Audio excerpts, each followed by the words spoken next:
Administration Committee to order. It is 2 o'clock, and our first order of business is to call the roll. Ms. Hopper? Madam Chair, Henry Jones, Here.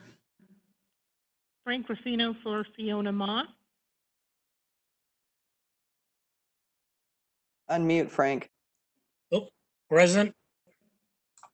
David Miller, Here. Stacy Oliveris,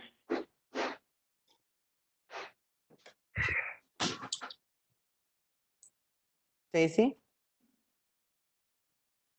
She's here. Can she hear us?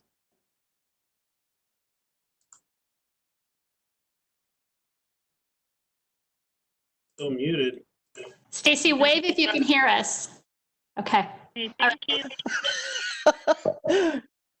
Jason Perez, Here. Ramon Rubalcaba, Here. all here, Madam. All right. Thank you. Thank you. So let's move on to the approval of the April 21st, 2020 Finance Administration Committee timed agenda. Move it. Moved by Mr. Jones, seconded by Mr. Perez by no voice, but I can see him. You want to say second? Second. Thank you. You're on record now. Thank you. So it has been moved and seconded. All those in favor, and I need a vote, Ms. Hopper. Henry Jones, Yes. Frank Rufino for Fiona Ma, Yes. David Miller, Yes. Stacy Oliveris, Yes, sorry, there's a Thank you. delay. Jason Perez, Yes. Ramon Rubalcaba. Yes. All right. The approval of the timed agenda has passed. Our next item is item 4, the executive report. Mr. Cohen. Thank you, Chair. Good afternoon. I just wanted to highlight two things. First of all, about 2 weeks ago, we held an employer webinar to help explain what's going on to all of our local government and school employers. It was very well attended, over 1,700 participants. We were able to answer many of their questions, and so I viewed that as very successful in terms of CalPERS getting information out there as quickly as possible.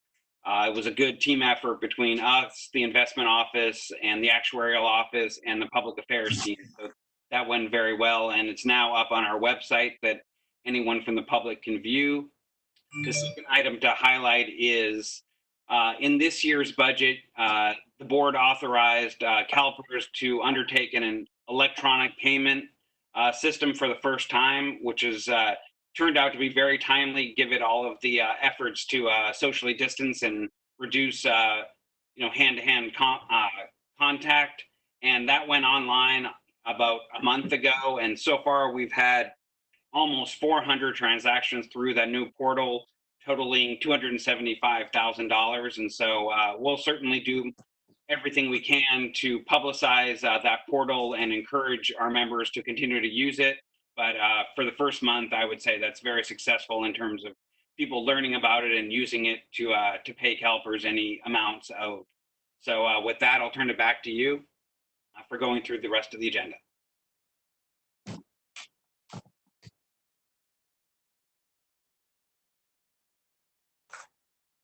You're still on mute, Chair. Next up is action consent items number 5. I've received nothing to pull anything, so I need a motion. Move it. Moved by Mr. Jones. Second, please. Second by Mr. Miller. I've got action consent items moved and seconded. Can we get a vote, Ms. Hopper? Henry Jones, You want to unmute, Henry? Yes. Frank Rufino for Fiona Ma, Yes. David Miller, Aye. Stacy Oliveris, Yes, There you go. Thank you. Jason Perez, Yes. Ramon Rubalcaba. Yes. Okay, the motion.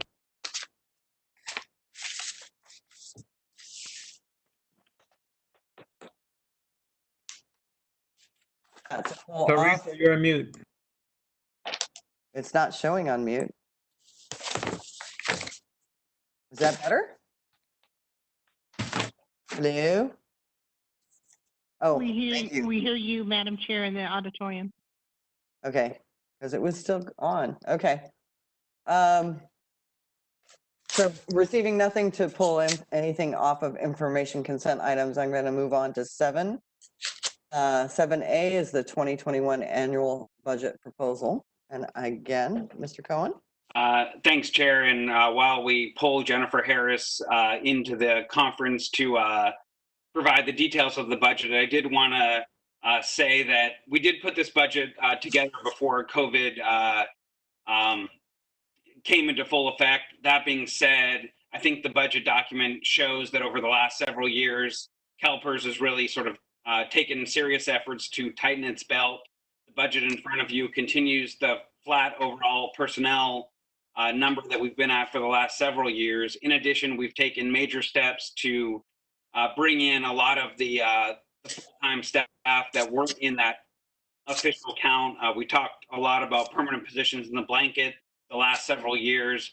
Those have now been eliminated. This budget makes serious efforts to reduce the seasonal clerks, as well as overtime being reduced. So I think my key point would be that as COVID emerges and sort of continues to change the way we do business, the CalPERS executive team is completely committed Yes, to I can only see taking another about look at half of all you, of our so hopefully expenditures. you're all We here. understand Good morning. the pressures that our employers are under as their revenue Chair. sources start drying up on them and their pension costs continue to rise. And so every dollar we can save is a dollar that we won't have to collect from our participating employers. So we're going to take an extra effort to tighten our belts even further and make sure that every expenditure we make is in furtherance of the mission and absolutely essential. So with that, let me turn it over to Jennifer Harris, our budget director, to run through the details on the budget proposal.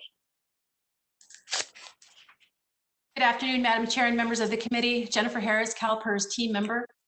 Agenda item 7A is an action item, and your approval today will set the authorized funding level for upcoming fiscal year 2020-21. In this item is information on current year expenditures, which I'll briefly touch on first, beginning on page 5 of attachment 1. As of December 31st, 2019, CalPERS expended $827.7 million, or 43.6% of the 2019-20 budget.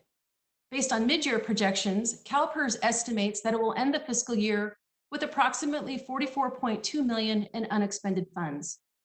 $31 million of this is in administrative operating costs and is largely attributable to salary savings resulting from a 7.5% vacancy rate. CalPERS also projects $12.9 million in unexpended third-party administrator fees. This is a result of last fall's open enrollment period, during which time members chose health plans with lower administrative fees. Due to COVID-19, actual expenses for the last 6 months of the fiscal year are likely to differ from this mid-year projection. For example, at the end of the third quarter on March 31st, 2020, early numbers indicate that CalPERS could have an additional $8.6 million in unexpended funds within administrative operating costs. This includes another $3 million unexpended, resulting from additional salary savings, as well as $5.6 million in unexpended OE&E funds, largely driven by canceled travel, training, and consumer events. As we've discussed previously, budgeted funds remain in the PERF until actually expended. Therefore, these surpluses that we're projecting now remain available for investment. Moving on to the proposed budget, starting on page 8 of attachment 1. The total 2020-21 budget is proposed at $1,694 million. This is a $204.6 million decrease, or 10.8% decrease compared to the current year.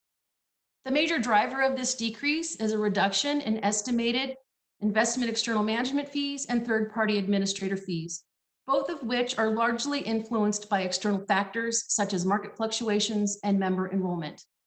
In contrast, operating costs and building costs are estimated to increase 18.3 million or 2.7%. CalPERS budget is comprised of 6 expenditure categories. I'll highlight the year-over-year changes for each category, beginning with administrative operating costs on page 10 of your attachment. In 2020-21, CalPERS proposes $545.8 million for administrative operating costs. This is a 17 million or 3.2% increase compared to the current year. There is a 9.4 million net increase in personal services. This is a reflection of a 15.7 million increase for collectively bargained salary and benefits that will be effective on July 1st, as well as 6.1 million increase in incentives for executive positions and investment classifications. These increases are offset by a 12.4 million reduction in expenses. This includes a significant reduction in temporary help, the redirection of high-cost vacancies to lower salaried positions, and refined budget estimates. Within OE&E, there is a 7.6 million increase, primarily to improve disaster recovery and information security capabilities, to refresh CalPERS network and server hardware, and to augment insurance coverage. The annual budget includes information on authorized positions within the organization. As detailed on page 11, CalPERS has 2,875 authorized positions. While this figure has remained changed over the last few years, you can see that CalPERS has redirected positions between branches to meet workload needs or for reorganization purposes. The budget also provides information on temporary help. As displayed on page 12, CalPERS reduced funding for temporary help 10.3 million over the last 5 years. Page 13 reveals that these reductions are primarily driven by a reduction in the elimination of all permanent blankets, as well as a significant 84% reduction in seasonal clerks. During this upcoming 2020-21 fiscal year, CalPERS commits to fully eliminating the use of seasonal clerks for non-seasonal workload. Finally, the administrative operating cost has some information on overtime. You can see over the past 5 years, CalPERS has consistently reduced overtime from 2.7 million in 2015-16 to 1.9 million estimated for 2020-21. The next expenditure category is investment operating costs, beginning on page 14. These are expenses specifically incurred to support investment activities. In 2020-21, CalPERS proposes 124.9 million. This is a net 4.4 million increase, or 3.7% increase compared to the current year. The net increase includes a 1.2 million increase for consultants, a 2.6 million decrease for operating costs, largely for appraisal services, and a 5.8 million for technology expenses, primarily to continue the implementation of the total fund data strategy. Following investment operating costs or enterprise projects. However, CalPERS does not propose any funds in the upcoming fiscal year for enterprise projects. Headquarters building costs, shown on page 17, are estimated at 25.8 million. This is a very slight $6,000 increase compared to the current year. There is a 1.3 million increase in operating costs, offset by a 1.3 million decrease in non-operating costs. The next expense category is investment external management fees, displayed on page 19. In 2020-21, CalPERS estimates fees at 685.9 million. This is a 213.8 million decrease, or 23.8% decrease compared to 2019-20. The drivers of the estimated decrease are mainly in global equity and multi-asset class investments for both base and performance fees. These reductions are the result of investment strategy reviews that drove a reduction or termination for some external manager contracts and an increased reliance on internal investment staff.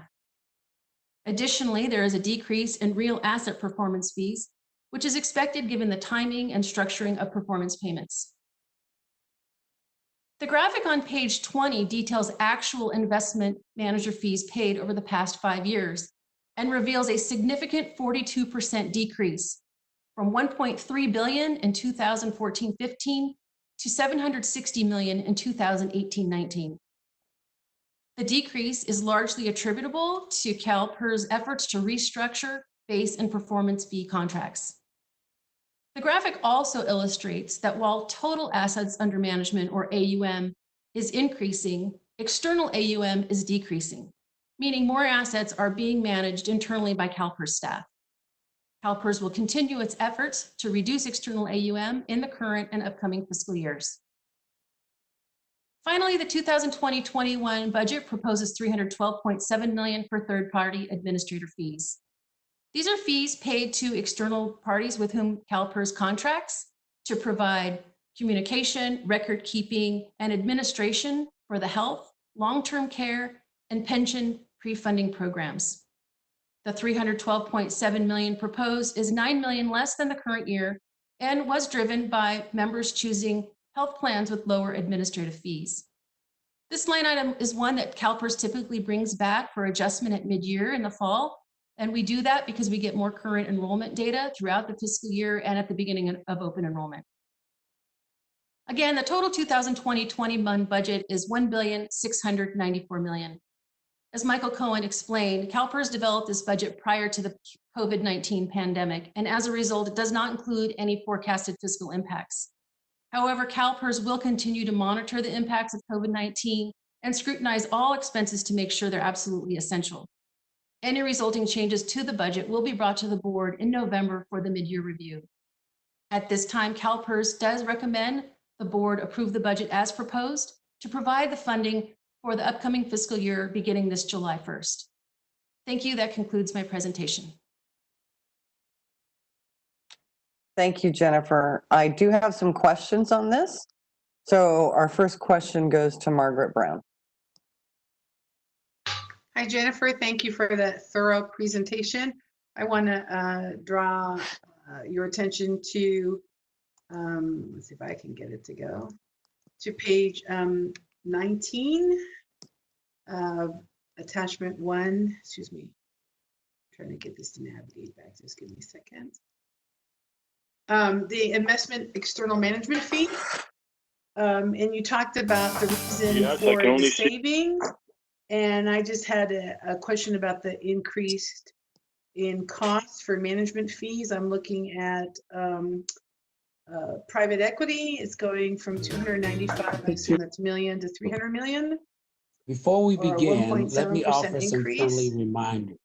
Do we Board know members, specifically why if you're that not is? Is there, that for If vendor we for brought some out to help reason us with technology, co-investments, or? Isn't there one more in open No? session? Thanks. Let's go Beg ahead and pardon? bring Dan Bienvenue from the yeah, investment office we're into going to the close conference, this and I open think he'll session be in the best position to and convene answer into your questions board regarding members their closed session, forecast. the public Thanks, Mr. Cohen. administration Absolutely. closed session. Is that Dan, okay? you You should hear be able that? to turn your Lisa? video and your audio on. Got it. Got Okay. it. Good. Okay. Okay. So thank you all. And so now we will. All right, can you hear me? All right, Yes. excellent. You know, those management fees are very much forecasts, and they're difficult forecasts to make, just because we don't know, obviously, how much capital is going to get called. We don't know exactly what we're going to be able to commit to at the beginning of the year.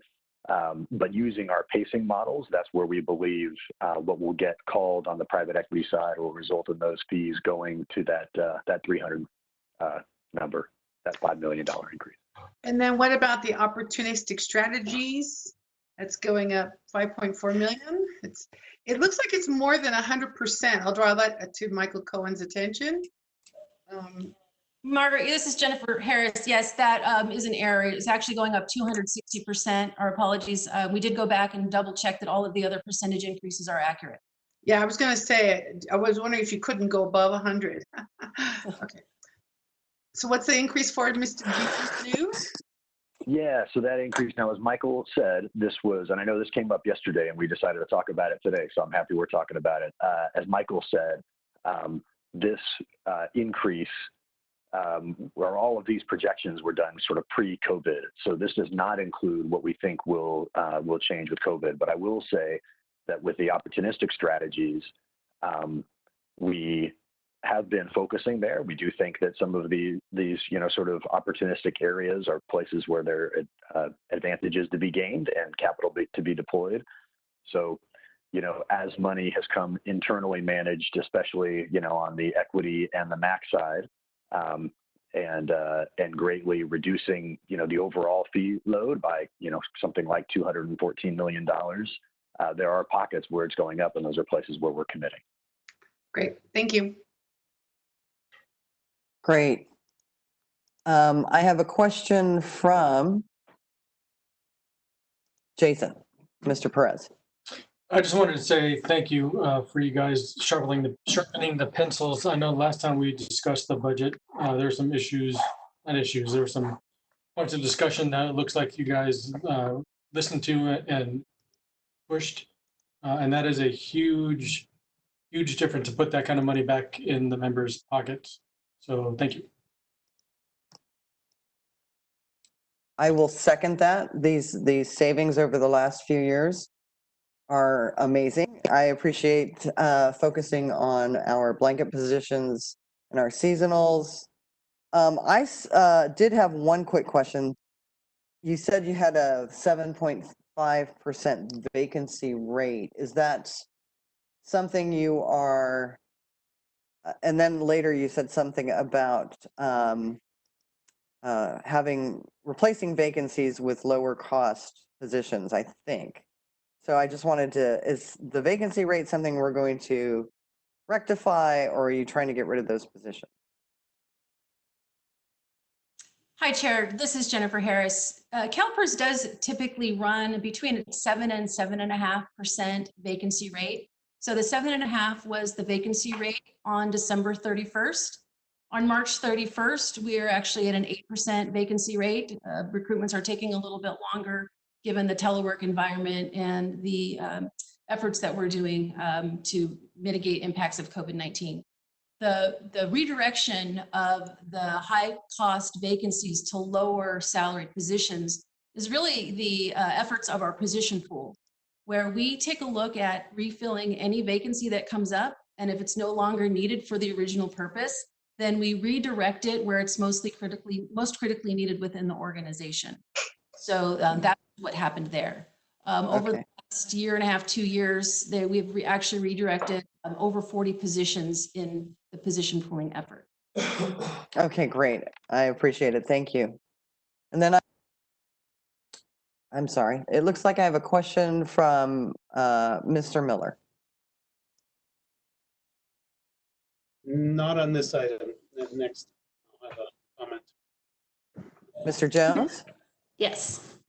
Yes, thank you, Madam Chair. I just want to also thank the staff for a very clear presentation. The budget presentation seems to continues to improve year over year, and also just to recognize and highlight your savings of $213 million over that period of time that you mentioned, and I think that we do need to just focus on your bottom line on your investment management fees, because as you execute your strategies throughout the year, you're going to be moving back from one asset class to another.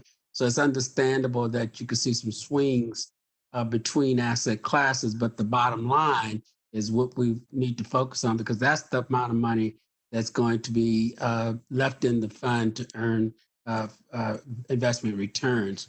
And I also want to congratulate you on reducing your number of days to provide the actual cash flows from 5 to 3 days, because that's 2 more days of money that's staying in the fund to earn interest to help pay our members' benefits. So congratulations on a job well done. Thank you. And I will reiterate that as well. I'm just very impressed that you guys have done such a great job at cutting our costs. The opportunistic strategies that went up more than 100%, 200 and something you said, I think we discussed yesterday, and Dan said that as much, but I think a lot of that has to do with leverage and debt that we were talking about yesterday. So I think that's why those have gone up. But again, I acknowledge that Henry is correct. This is going to swing back and forth. The fact that the investment office has saved quite a bit of money is great. the overall savings is amazing. And with that, Ms. Oliveris, I have a question. Thank you. And this question is for, I think that's for Dan and Michael. I'm trying to understand again what our cost of managing money is. So I think before we talked about it being around 8 bips. If we look at the external management fees and the overhead for our investment office, I want to make sure I'm getting this correct. So I see that our external management fees are almost 686 million. Correct that. And then I'm trying to understand exactly what we're putting into the investment side in terms of the fund management. So Ms. Olivares, I'll let Michael speak to what is sitting in sort of what part of the budget, but Michael and Jennifer. I can tell you for ourselves, when I've said 8 basis points in the past, that is more on the public market side. So that's global equity was run around 8 basis points. I think fixed income was around 6. With this reduction in fees, we would expect the equity and then all of the public markets to be down in that sort of 5 to 6 basis point range. But that's not for the whole plan. For the total portfolio, we're in kind of the mid 20s. I think if I have to remember, the most recent number was around 26 to 28 basis points total.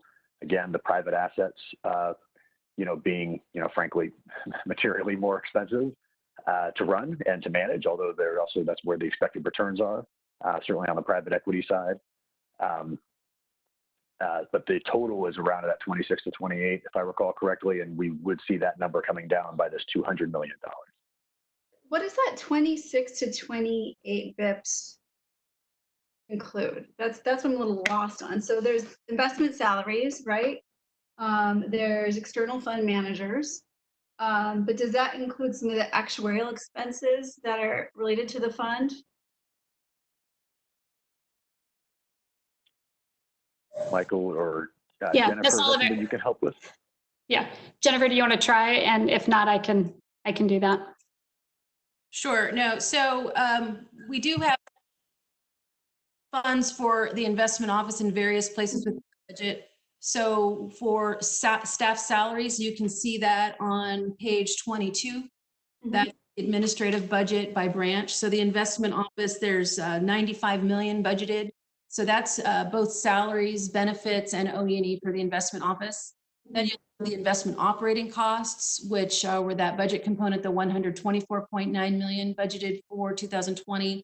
And then there's the external manager fees. So those 3 amounts would really be what is involved in what you're talking about. Does not include any of the actuarial costs.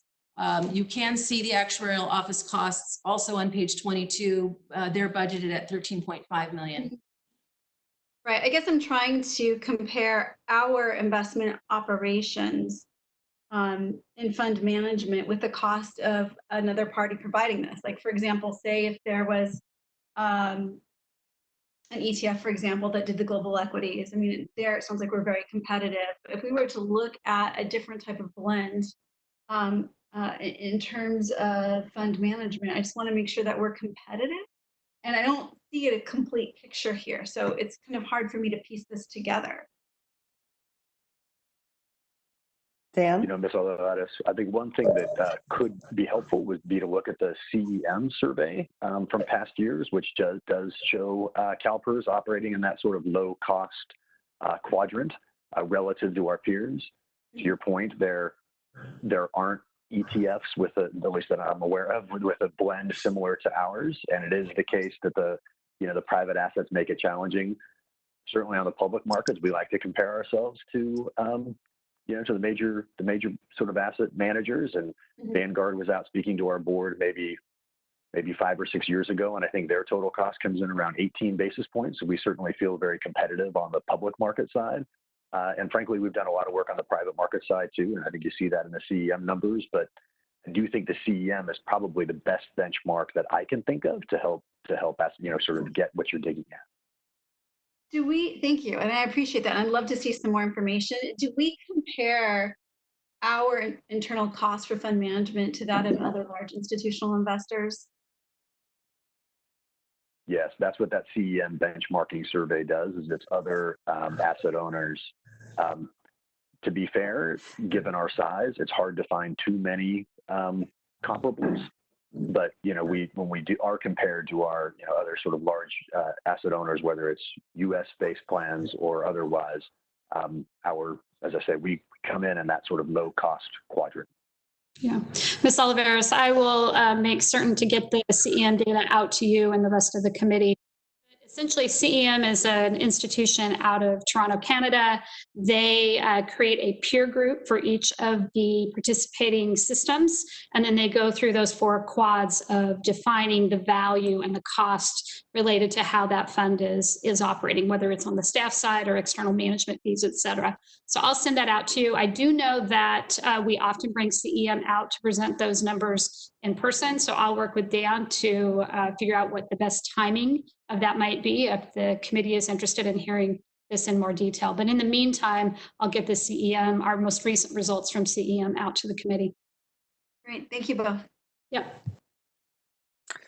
Great. I'm seeing no more questions. This is an action item. So I need a motion to move the item. So moved. Moved by Second. Mr. Miller, seconded by Mr. Jones. Ms. Hopper, can you take a vote? Yes, Madam Chair. Henry Jones. Unmute, Henry. Try again. Yes. Did you give me this time? Frank Rufino for Fiona Ma. Okay.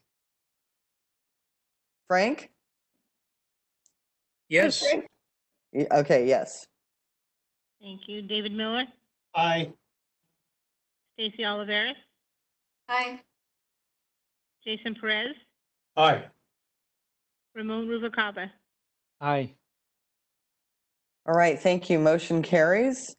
Moving on to 7B, annual review of board member employer reimbursement. And Mr. Cohen. Yes, thank you, Chair. This is the annual presentation we bring to you. For those board members who are eligible, it authorizes the percentage of their salary to be reimbursed for their local employer, local or state. The percentages are roughly the same as last year as laid out in the agenda item. Unless there's questions, I think I'll just leave it at that at this point. Was this a David question? Yeah, not a question, just a comment that I'll probably be coordinating with staff to revise my reimbursement because I'm happy to say I will be serving as vice chair of the investment committee. Thank you all for that, and look forward to that service. But I will probably be asking to have that revised to reflect that, as my employer will certainly want the details. These are for this year, Mr. Cohen, or next year? These are for this year, and Okay. so certainly we can bring back at a future board meeting any necessary amendments, whether it's a finance committee meeting or just straight to the full board if there's a slight adjustment. Okay, that sounds fine. Any other comments? Okay.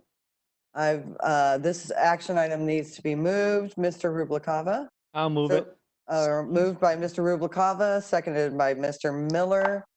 Ms. Hopper, if we could please take a vote again. Jones. I'm sorry. Aye. Frank Rufino for Fiona Ma. Yes. David Miller. Aye. Stacey Oliveris. Aye. Jason Perez. Aye. Ramon Rubalcaba. Aye. All right, motion carries on 7B. Moving on to 7C, state valuation employee contribution rate. And on this one, we'll need to bring in the actuary. So Scott Tarando and Nina Ramsey, if the host can go ahead and bring them in, they'll be presenting their proposed rate for adoption. Yes, Nina and Scott, you should be able to turn on your video and audio.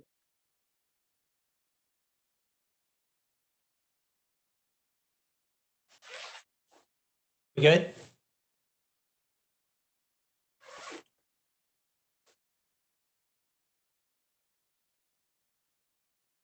Okay, Scott, I can see you. I don't know if I can see Can you hear me? Nina. Yes.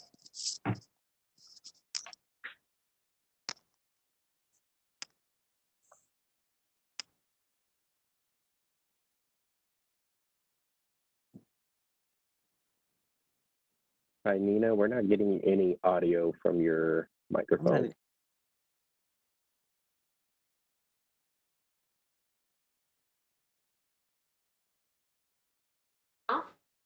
There you go.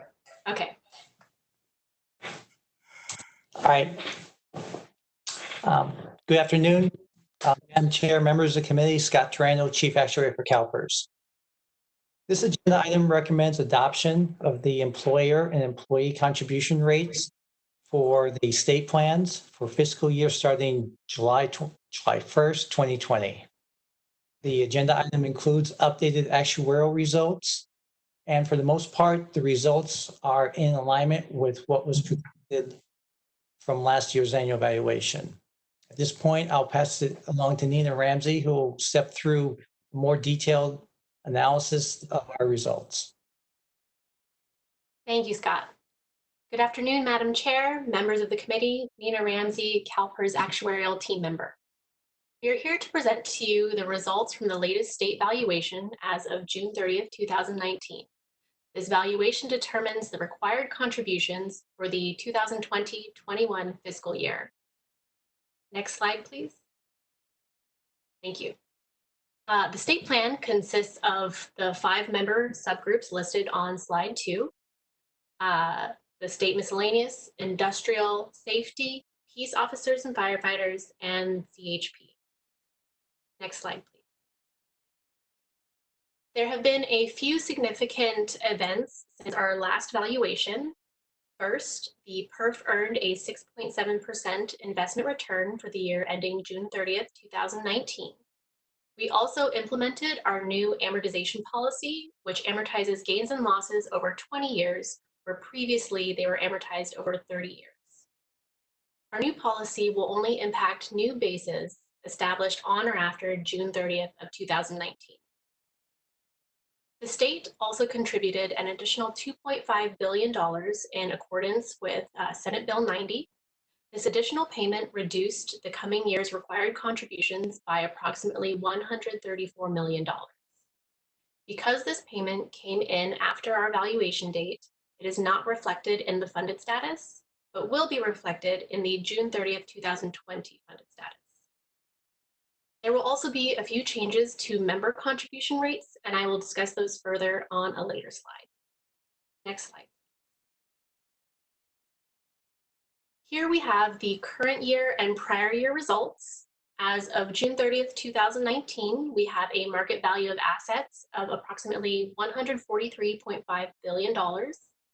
This includes the 6.7% investment return, but does not include the SB 90 additional payment. We have an accrued liability of approximately $205 billion, leaving us with an unfunded accrued liability of just over $61 billion. The expected contribution rate for the 2021 fiscal year is $7.348 billion, which is $374 million greater than the current year's contributions. The rates are increasing primarily due to the following reasons. First, we have the progression of the existing amortization bases, which ramp in costs over 5 years. Also, we did experience an investment loss for the June 30th, 2019 year. And lastly, we've had the state plans have a payroll growth of 4.7%, which is greater than our assumed payroll growth rate of 2.75%.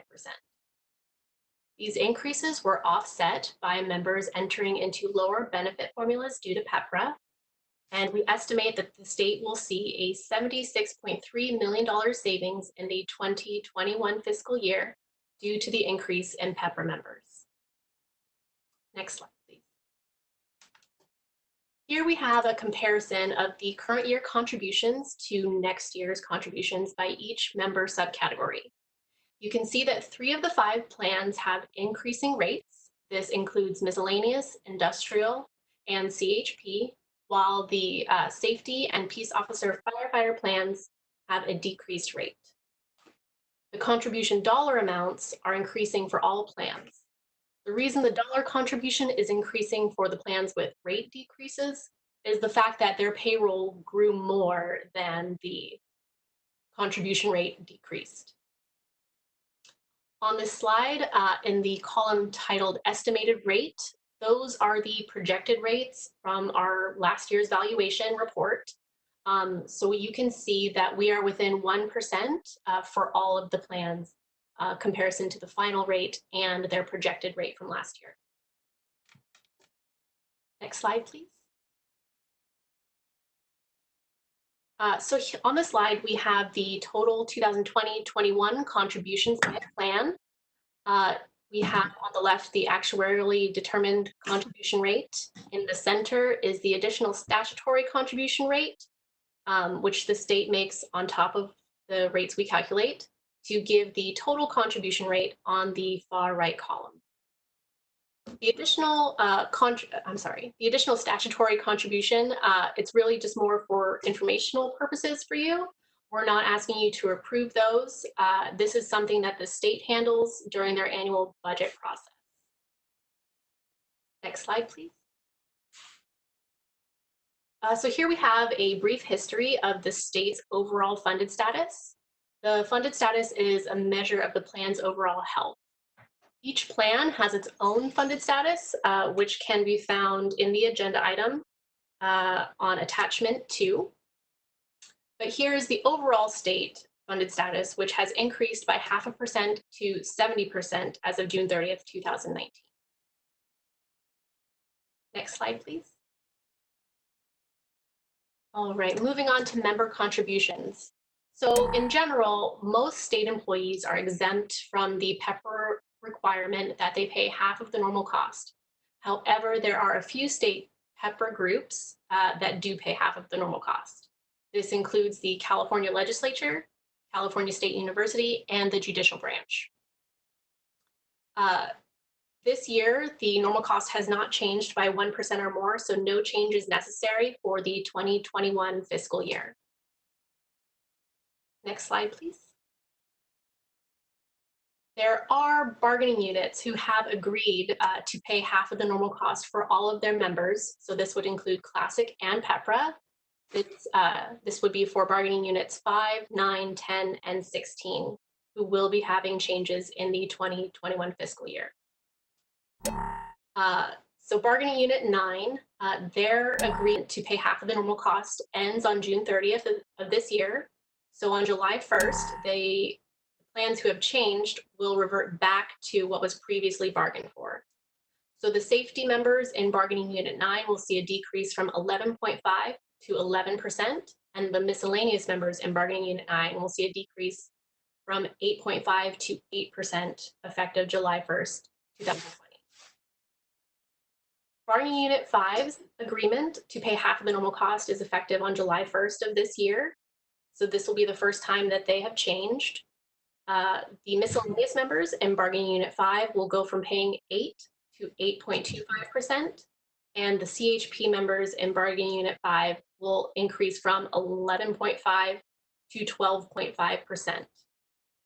The CHP members will continue to increase their member contribution rate by 1% every year until it reaches 14.75%, which is half of the current normal cost. All of the other plans within these bargaining units will not see any changes. Next slide, please. So lastly, we have the projected future employer rates. You can see that the rates will be increasing over the next few years. This is mainly due to the progression of the amortization basis, which ramp in costs over 5 years. The rates begin to decrease in the 23-24 fiscal year for safety and the 24-25 fiscal year for all other plans. This is when the plans will begin to see the completion of some of their current amortization bases that will just drop off and then decrease the contribution rate. These projections assume a 7% investment return and no other gains or losses. So these will likely be different in the final report that will come out later this summer, which will use the final June 30th, 2020 investment return. As I mentioned, our report will be out later this summer and will include our methods, assumptions, and participant data information, as well as the final investment return. This concludes my presentation, and with that, I'd be happy to take any questions. So I want to thank you for the presentation. It was very good, very thorough. And as we all know, this is all going to change, probably. So, in your next report, we will see a difference here, I'm sure. I had heard that the state rates were that non-PEPRA members were also increasing. Am I incorrect about that? Increasing their contribution. Is that incorrect? So for CSU legislature judicial branch, those changes would apply to PEPRA members only. But for bargaining units 5, 9, 10, and 16, that applies to Classic and PEPRA. Okay, so that's where I heard that from. It's not any other bargaining units. They bargained specifically to change it, is what you're saying. Right now, those are the only bargaining units that have agreed. Okay. All right. All right. Any questions? I do have some questions. Mr. Miller. Yeah, thank you very much. This has been a very helpful report. I had communicated a little with Scott, just expressing the interest in seeing this and how keenly interested all the stakeholders will be to see the report in June and see what the newest rounded numbers look like. So I really appreciate it. It was really well put together, well presented in these difficult times. I appreciate everybody working under these new challenges. So great job, Scott and your team, and you as well, Ms. Ramsey. Thank you. Thank you. Thank you. Also, I have a question from Ms. Brown. Thank you, Madam Chair. I just had a question on this slide that's up, page 10 of 10, on the California Highway Patrol. Going across, it looks like we go up to 59% in 21, 22, then we go down in 22, 23, then we go back up in 23, 24. Sure. I don't know what that is, but maybe you can tell us why.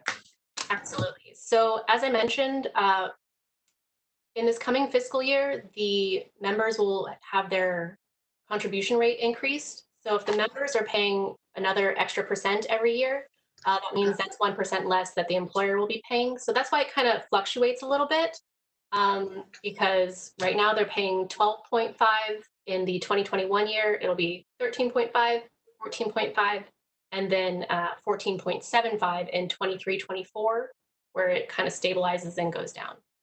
Great. Okay. Thank you. Mm-hmm. Okay. Okay. Again, thank you, Scott. Thank you for this report on this. This is also an action item, so I need someone to move the item. I'll move it. Moved by Mr. Miller. I need a second. Second. Second by Mr. Rubalcava or Miss Oliveras. No, I'm sorry, I said Mr. Rubalcava. Ms. Hopper, I need a vote, please.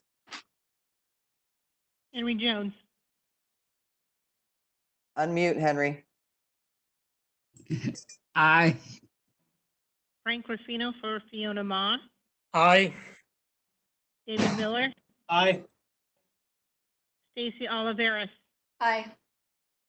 Jason Perez. Aye. Ramon Rubalcava. Aye. All right, thank you, Ms. Hopper. Item 7C has passed. We move on to 7D, schools valuation, employer-employee contribution rates. And again, Scott and I guess Nina, correct? It will be Kurt. Kurt. Yes. Thank you.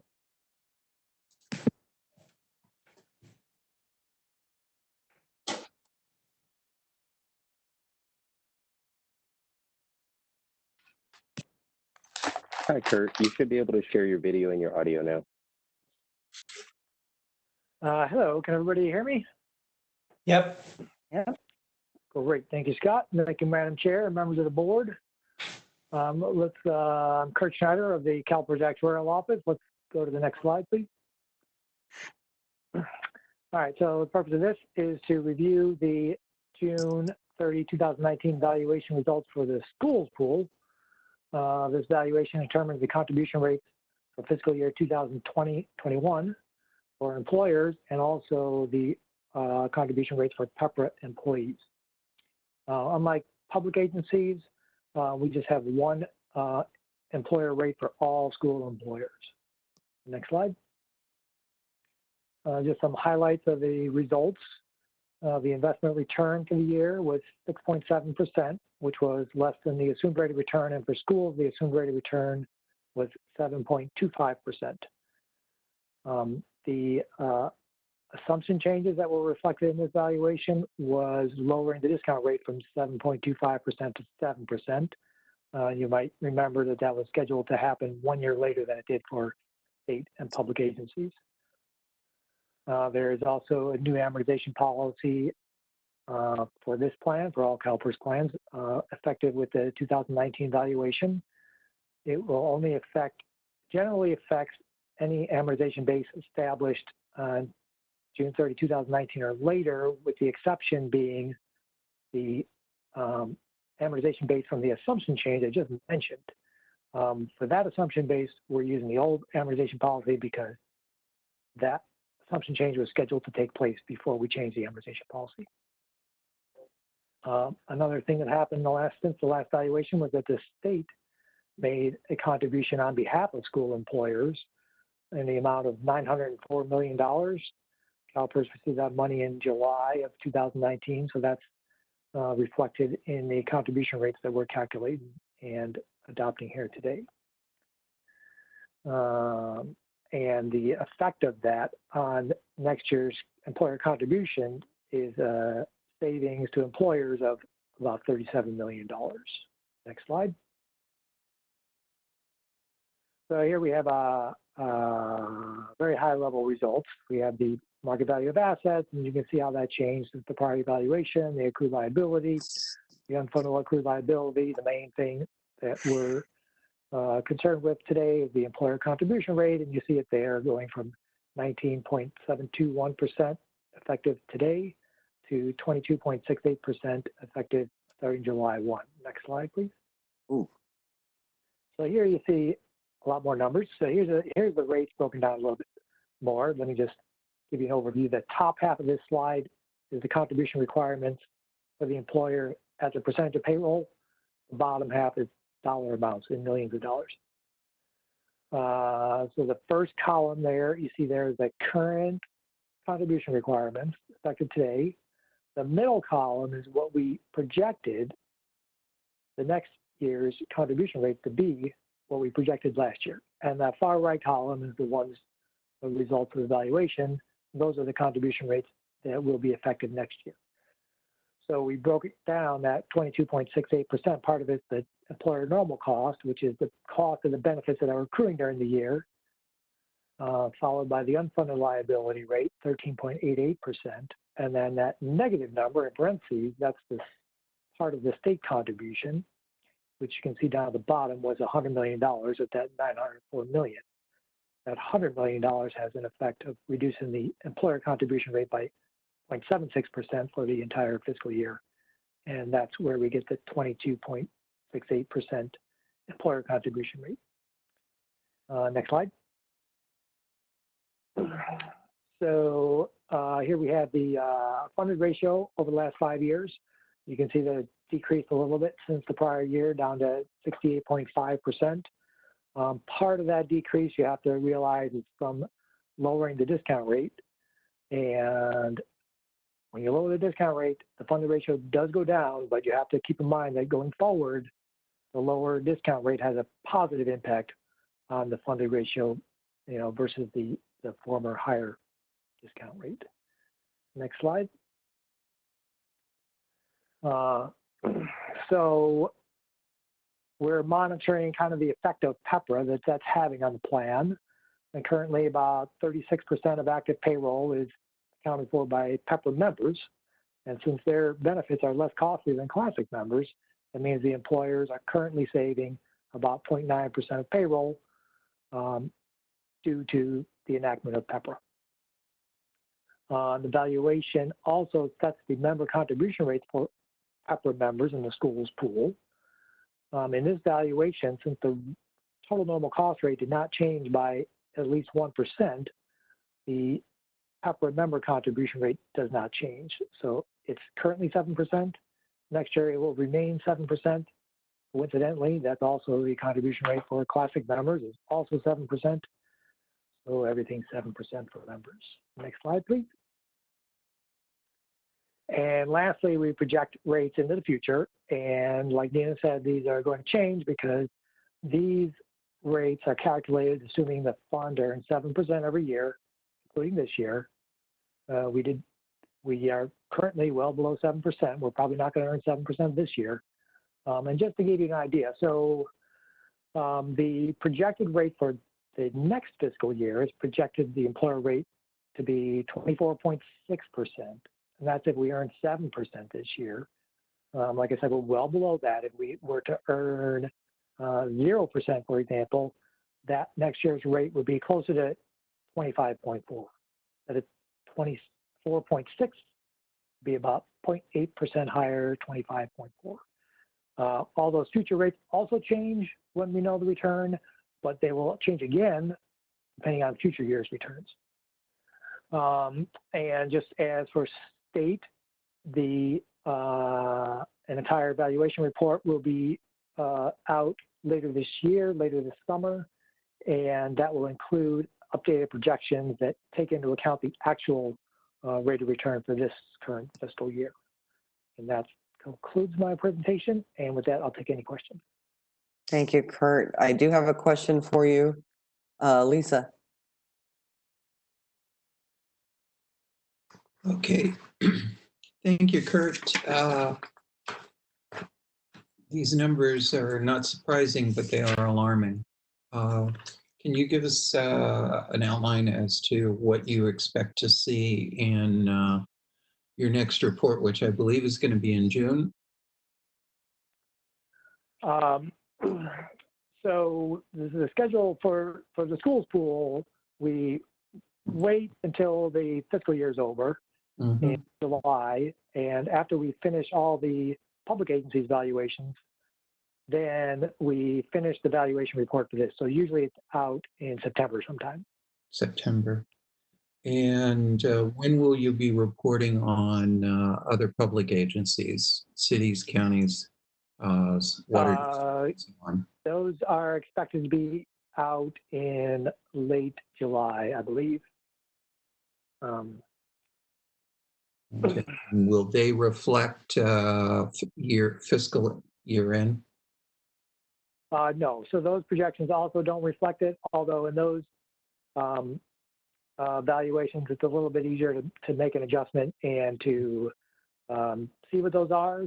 And then especially for non-pooled agencies like City of Palm Springs, they can use the Pension Outlook tool to plug in the actual return and get up-to-date projections anytime they want. Now with public agencies, remember there is a 2-year delay in the contribution rates. So well aware. So the rates that we will know for certain when we finish the next valuation are not for the upcoming fiscal year like they are for state and schools. They're for the following year. So we know with certainty what public agencies are required to pay, a full year in advance. And the projection is looking out 2 years. All right, thank you. Okay, Lisa, does that answer all your questions? For now. Okay. It looks like I don't have any other questions for Kurt. So let's go ahead and take a vote. This is also an action item. I need a motion to move the item. All motion. Okay, Mr. Perez, moved by Mr. Perez, seconded by Mr. Miller. Sorry, I hit the button. Ms. Hopper, can you go ahead and take a vote? Thanks. Madam Chair. Thank you. Henry Jones, Aye. Frank Rufino for Fiona Ma, Aye. David Miller, Aye. Stacy Oliveris, Aye. Jason Perez, Aye. Ramon Rubacava. Aye. All right, thank you. Motion carries for 7D, schools valuation employer-employee contribution rates. And we are moving on to 7E, proposed Board of Administration election regulations. And if we can go ahead and have Dallas Stone brought in, just as a reminder, you heard this item in February, and this is coming back to you for approval of the election regulation package.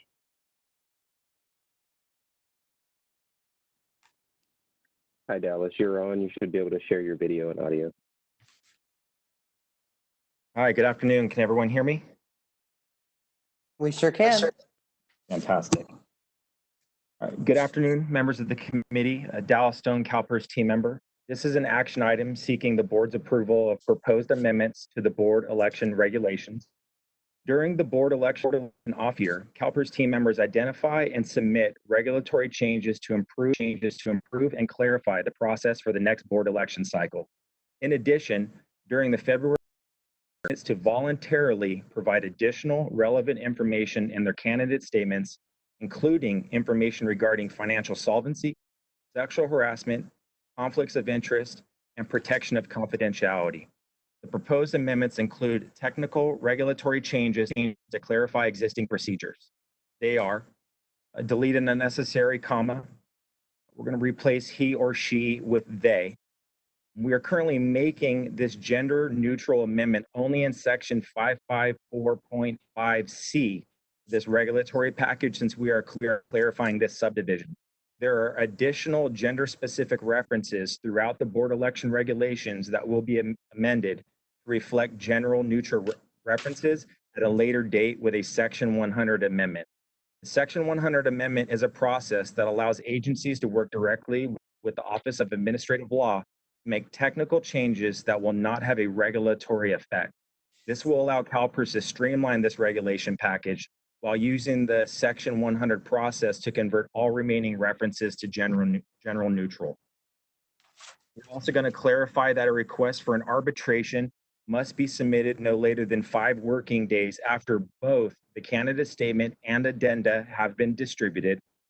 Clarify that candidate requesting the arbitration does not need to submit a notice of participation. The initial request is considered the notice of participation.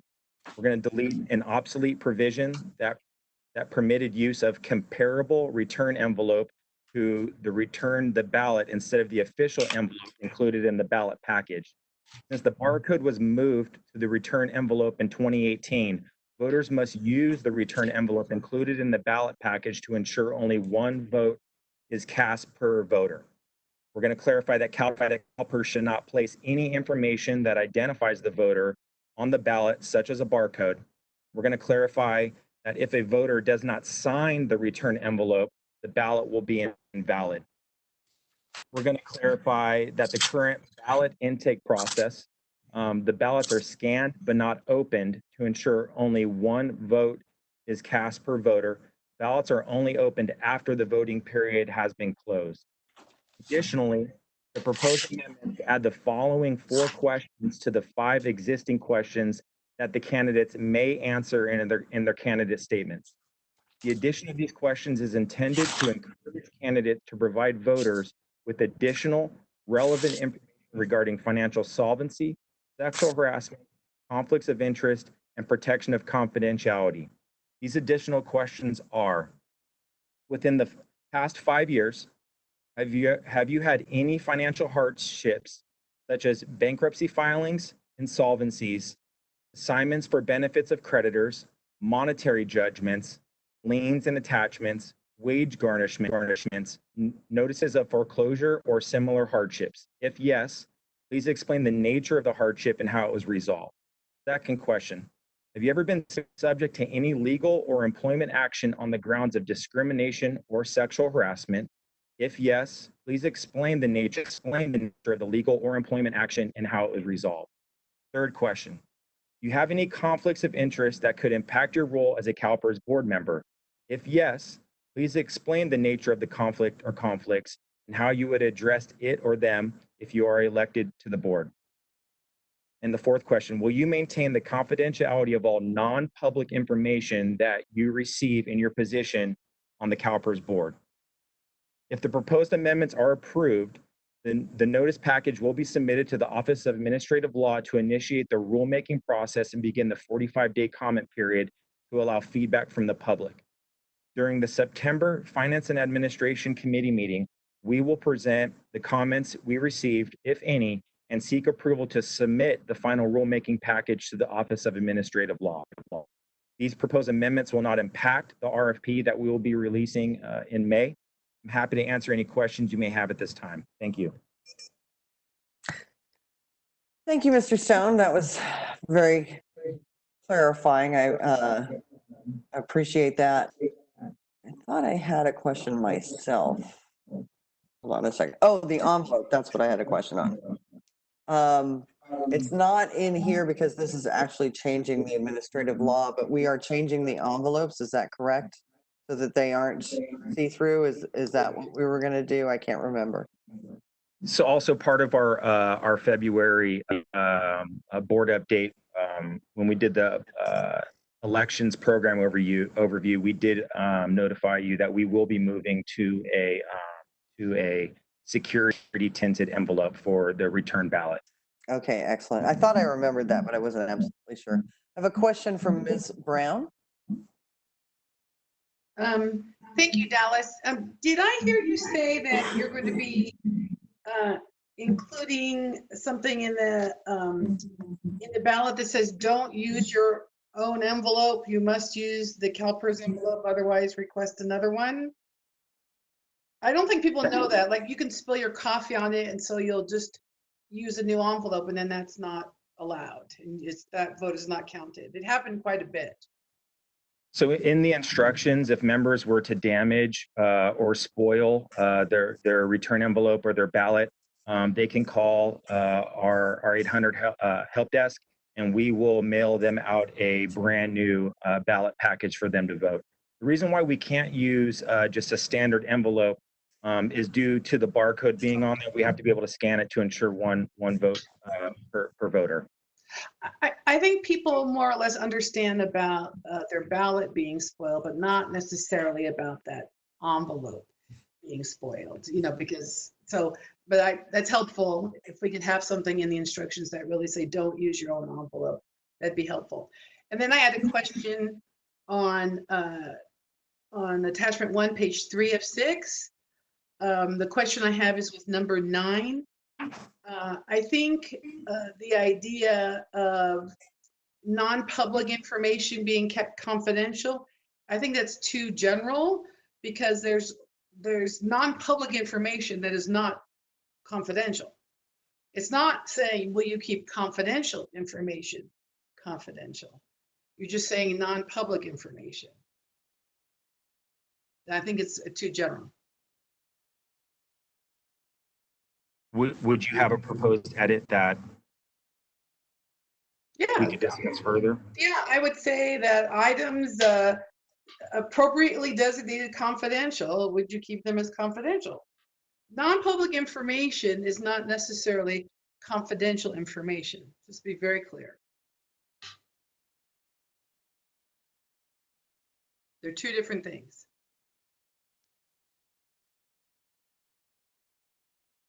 I don't know at this time if maybe Matt or if we can bring in Justin Simpson or Chloe Quayle into the discussion if they have a comment on that from a legal perspective. Yeah, is Matt on? Yes, I'm on.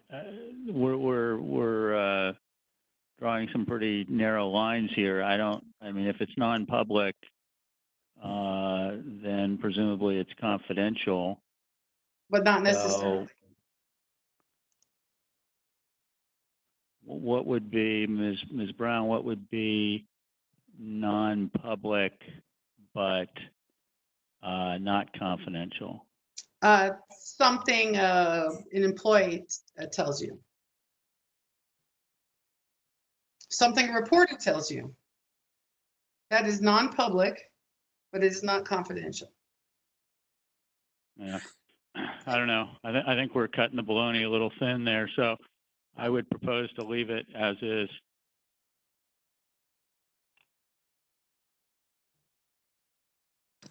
Thank you. And then my next question is from Mr. Jones. Yes, thank you, Madam Chair.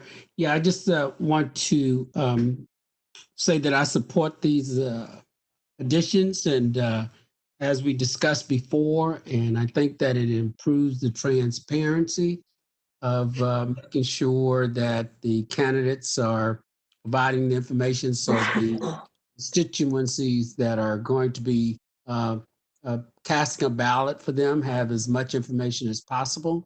And I think it's worthwhile to note that a few of these added items are already required by CalPERS after a candidate is successful. So it's just making sure that that information is provided before the election, as opposed to once you are on the board, then you're required to comply with a couple of these items. So I support these amendments, and if you need a vote, I would move that we approve this item.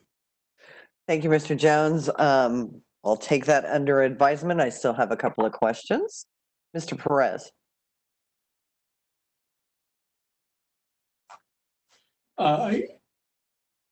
Initially, I was fine with this, but Ms. Brown brings up some pretty good points.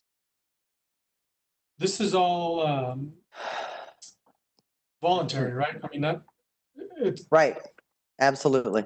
Okay, so I see her point where there's some information that we get that we feel compelled to share for different reasons. But if you don't have to attest to it initially. That's correct. This is voluntary. Matt? I trust you, Teresa, but I want to hear. I know. It's unclear to me what your question is, Mr. Perez. This is just a voluntary statement. We don't even have to acknowledge the statement or